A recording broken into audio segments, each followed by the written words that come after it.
የአዳኝ አገር ጫቆ ሞፈር ጎተት ወረዳ ካድሬዎች በመተማና ጭልጋ መጋጠሚያ የሚኖሩ ቅማንቶችን ለማፈናቀል እየሰሩ ሲሆን የጭልጋ ወረዳ ታጣቂ ደግሞ አይከል ከተማ ላይ ጥይት ተኩሶ አንድ ሰው እንደገደለ ተሰማ። የቅማንትን ሕዝብ ትግል ለማኮስበን ከተፈጠሩት ሁለት ሞፈር ጎተት የአማራ ወረዳዎች አንዱ የሆነው አዳኝ አገር ጫቆ የተባለ የጽንፈኞች መሰባሰቢያ ወረዳ በመተማና በጭልጋ ወረዳ መጋጠሚያ አካባቢ የሚኖሩ ቅማንቶችን ለማጽዳት የጀመረውን ሰይጣናዊ ተግባር ዛሬም ማጠናክሮ መቀጠሉ ተሰምቷል። ይህ ጽንፈኞች የሚመሩት ሞፈር ጎተት ወረዳ በአካባቢው የሚገኙ ቅማንቶችን በተለያዩ መንገዶች ከቀጠናው ለማጽዳት እየጣረ ነው ያሉን የመረጃ ምንጮቻችን ወረዳው ከተመሰረተበት ጊዜ አንስቶ ያልተቋረጠ ዘር የማጥፋት ስራዎችን እየሰራ ነው ብለዋል። በጎዶ ሞላሊትና በኳቢር ሎምጌ ቀበሌዎች እንዲሁም በመቃ በዳዛና ሌሎች የቅማንት ቀበሌዎች ላይ ከ2011 ዓ.ም ጀምሮ እስከ ዛሬ እየተፈጸሙ ያሉትን ዘር ተኮር ጥቃቶች የሚያስተባብረውና የሚያቅደው ይሄን አዳኝ አገር ጫቆ የተባለ ሞፈር ዘመት ወረዳ የሚመራው ጽንፈኛ የአማራ ካድሬ ነው ሲሉ የአካባቢው ነዋሪዎች ገልጸዋል። በተለይ ደግሞ የባረንጓውን፣ የኩመሩን፣ የበለኋውን፣ የጎዶ ሞላሊቱንና የመቃውን ያልተቋረጠ ጭፍጨፋ በግንባር ቀደምትነት የሚመራው ይኸው ህገወጥ ሞፈር ጎተት ወረዳ ነው ያሉን የኩመር ነዋሪዎች የጽንፈኛው ወረዳ ታጣቂዎች ትላንት ሐምሌ 12 ቀን 2018 ዓ.ም ወደ ከተማው መጥተው ታደገ አለሙ የተባለን አርሶ አደር በግፍ ማሰራቸውን ተናግረዋል። አቶ ታደገ አለሙ ከብቶችን ሳር እያለቀመ በከተማው አካባቢ በነበረበት ወቅት በማያገባቸው የጭልጋ ወረዳ ኳቢር ሎምጌ ቀበሌ ውስጥ ታጣቂዎቻቸውን በመላክ ከብቶችን ሰርቀሃቸው ነው በሚል ወደ ነጋዴ ባህር ወስደው ማሰራቸው ተሰምቷል። ዓላማቸው የአካባቢውን ቅማንት በልዩ ልዩ መንገድ እያሳቀቁ ማፈናቀልና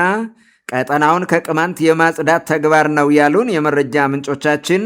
የዚህ ወረዳ ጽንፈኛ ታጣቂ ወደ ኩመር በተደጋጋሚ እየመጣ ሰዎችን ይገድላል፣ የእህልና የሳር ክምሮችን ያቃጥላል፣ ያለምንም ወንጀል ሰዎችን ያስራል፣ ሲመቸው ደግሞ ፋኖውን እያሰማራ ያስገድላል ብለዋል።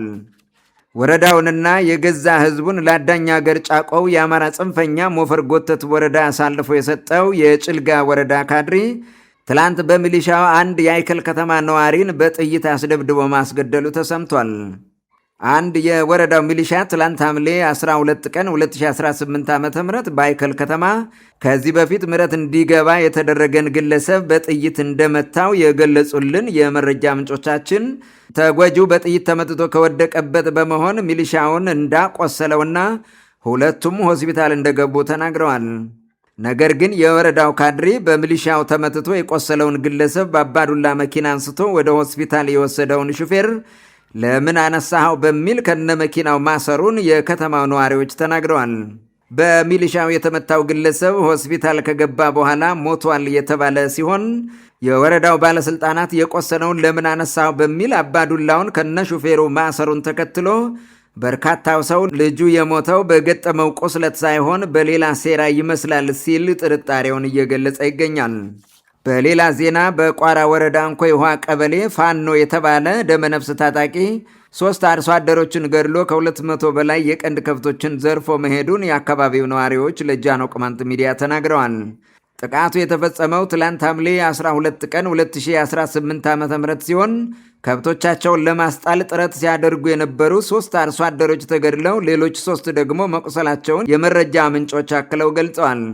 ጥቃቱ ህብረተሰቡ ባልጠበቀበት ሰዓት መፈጸሙን የገለጹልን የአካባቢው ነዋሪዎች ለዝርፊያው የመጣው ደመነፍስ የፋኖ ታጣቂ ቁጥር እጅግ በጣም ብዙ ነበር ብለዋል።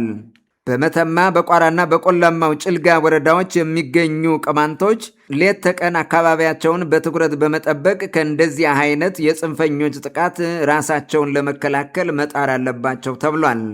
ባለፈው ሐምሌ 9 ቀን 2018 ዓ.ም በጭልጋ ወረዳ ኳቢር ሎምጌ ቀበሌ በለዋ ጎጥ ከ500 በላይ የሚሆን የደመነፍስ ፋኖ ታጣቂ በፈጸመው ጥቃት በሰዎች ላይ ከደረሰው የሞትና የመቁሰል አደጋ በተጨማሪ ከ250 በላይ የቤት እንስሳትን ዘርፎ መውሰዱ አይዘነጋም።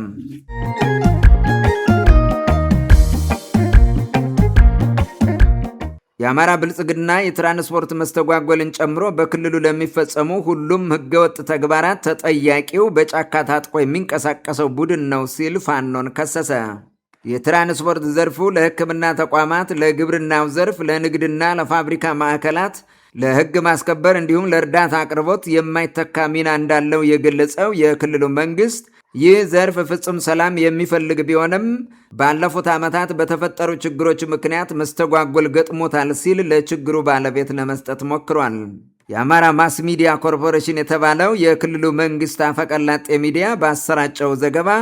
በተለይም ከአማራ ክልል ወደ አዲስ አበባ በሚወስዱ ጎዳናዎች እገታዎች፣ ዝርፊያዎችና ግድያዎች ከተባባሱ ዓመታት መቆጠራቸውን ጠቅሶ ይህን የሚያደርጉት አማራ ወደ አዲስ አበባ እንዳይገባ ተከለከለ፣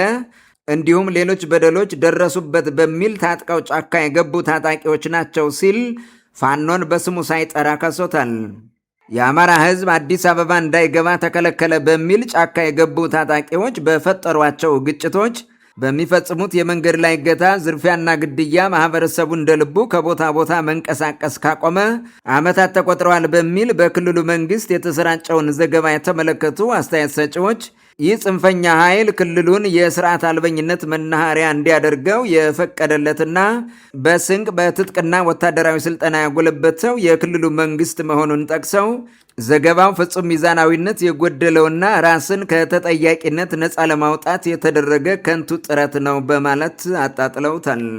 አሚኮ በዘገባው አክሎም በአማራ ክልል የሚንቀሳቀሱ ጽንፈኛ ታጣቂዎች ከማገት ከመዝረፍና ከመግደል ባለፈ የትራንስፖርት እገዳ በመጣል ወደ አዲስ አበባ መግባት ተከለከለ ያሉትን ሕዝብ በቀየው የመንቀሳቀስ ነፃነቱን ገፈውታል በሚሉት ወንጀል ተባባሪ የሆኑ የክልሉ የጥቅም ተጋሪ ካድሬዎችን፣